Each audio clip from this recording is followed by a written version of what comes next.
Kefek manai jana bagai rang ajina thangai tabok sikla saslok rok khokmani sekpormani patimbai grengai tongka salbrumno agotolano khobai hasri jujda thairogo gabangma khokjakmani patio te amhai khokmani patimgo gabangkukno saslok rok grengjak abo belekino wana jaknai ngi basa khatabok hastiwo mani khongnai saslok ni jari tabok kirikoro onglajak dolini lukurokbo stransalo omahine mangpli kasifeka bobagar khora agotolani salka thanbai khobjak mochumni amchayo osalni phungjarobo sikokni bodol noga habai talangi thangka nangkokmani mani khani dok mochumni amchini tongnai rotna dotto chuduri thoma basawai dugar phiyogei sachako thangi tongmani gubuni samuni bagai a kisa jorani bisingono sepmanai khorokni chaslok sikok nokni mobile te rang cash khogitlang thangka yagulo sachaka tongino rotna devi sikok hapmani termanai dati dodro phaike khari thangaika khoroknai chaslok sikok pheba o patimantiye CCTV o mangpli kasabano rugui salka thanao mamla khlaijaka police patimantiye CCTV ni mangpli naimani yagulo khorokni chaslokno sinui mankha yagulo borgni phasingtei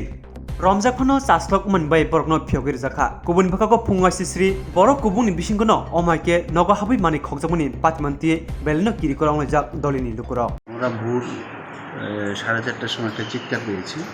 আমাদের ওই ঘরের দিদি হঠাৎ চিৎকার পেয়েছি চুপ এসেছে বলে আমরা বেরিয়ে দেখলাম চুপ তো নেই তখন আমরা সিসি ক্যামেরাতে দেখলাম 4:30টার সময় এই রাস্তা দিয়ে এসে ওই দরজা আর এই দরজাটার মধ্যে ধাক্কা দিয়েছে দিয়ে আস্তে আস্তে তারা ওই রুমে গিয়ে ওরা চুরি করছে মানে ওরা ওই রুমে ছিল তখন দিদি চিৎকার মেরেছে তারপর ওরা দিয়ে পালিয়ে গেছে তারা যাওয়ার সময় কি চুরি করলো একটা মোবাইল নিয়েছে